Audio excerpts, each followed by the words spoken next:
Yeah, hi, doctor, and everyone. We are group one. So now I will start from introduction. All right. So for social media is actually is part of our daily life. So people use it to post photos, share stories, and talk to friends. So some share the kind things, but others post the hurtful words. So behind a screen, people feel brave and say things they didn't say actually in their real life. So some do not know their words can hurt others, and this can make people feel sad, angry, or confused. So actually, it's normal to feel this way, but it's hard to do.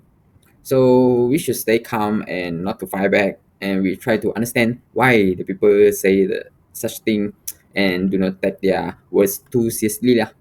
So we can choose how to feel and stay strong and against the online comments. Emotion frustration. This emotion arises from receiving negative or harsh criticism on social media when constructive feedback was expected. It can manifest emotionally as irritability, feeling overwhelmed, and a loss of motivation. Physically, it may lead to neglecting self-care and experiencing emotional exhaustion. The overall impact includes lowered self-esteem and a reduced willingness to engage online. Next, emotion loneliness. Loneliness is often caused by social comparison and the fear of missing out, FOMO, triggered by idealized portrayals of life on social media. Psychologically, it may lead to feelings of hopelessness, isolation, and intensified FOMO. Physically, it can result in insomnia, fatigue, and change in appetite. This emotional state can contribute to deeper emotional challenges such as sadness or depression.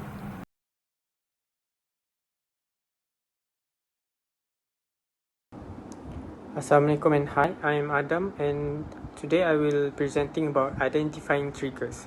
So as the first triggers consists of internal triggers and external triggers.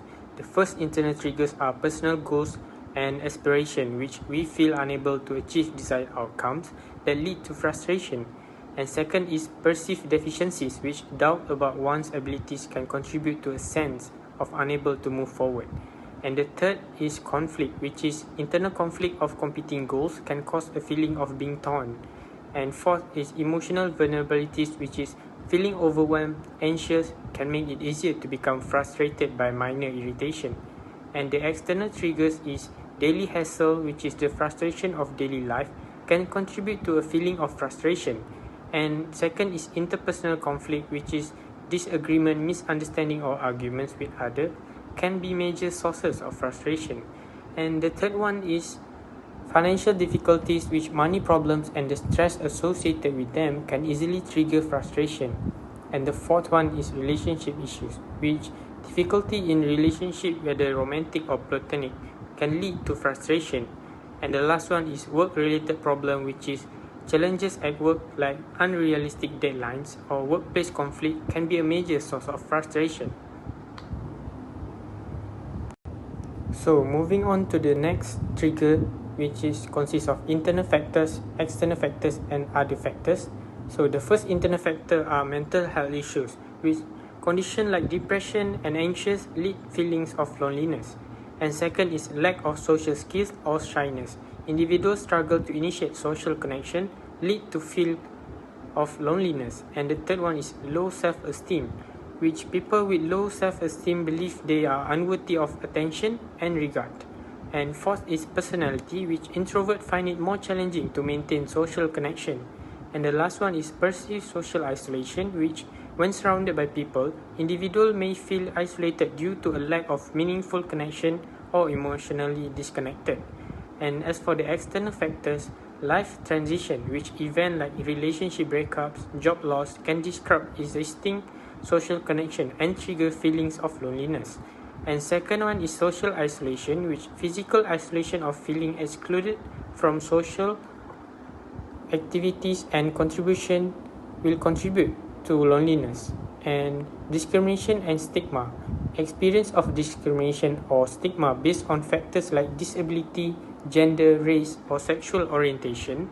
And as for the other factors, time of the year, which holiday or social gatherings intensify feeling of loneliness for who are socially isolated.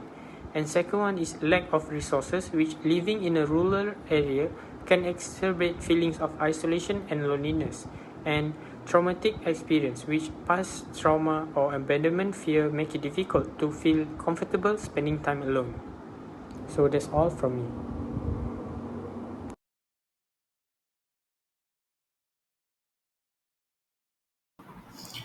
All right, now let's talk about how we can manage frustration in a healthy and effective way. So, first, it's important to acknowledge and accept your feelings. Frustration is a normal emotion. Allow yourself to feel it without judgment. So, next, try to calm yourself. Practice deep breathing, stay present through mindfulness, or engage in physical activity to release stress. Then, shift your perspective.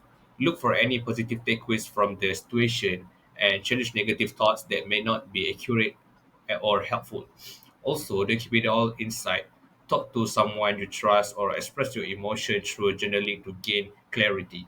You can also channel your feeling creatively, whether through art, music, or hobbies that bring you joy. And finally, think long term. By maintaining a healthy lifestyle, we can use a relaxation technique like meditation or yoga, and we can and don't be hesitate to seek for professional help if frustration becomes too overwhelming for us. So by using those tools, we can better navigate frustration and protect our mental well-being. All right, now we are talking about coping with loneliness, which is something many of us face, especially in the age of social media. First, acknowledge and validate your feelings. Loneliness is a normal human emotion. Instead of ignoring it, we need to take time to reflect on what it's telling you. Next, practice self care by focus on your physical and mental well being through exercise, proper rest, healthy eating, and mindfulness. Even spending time in the nature can help.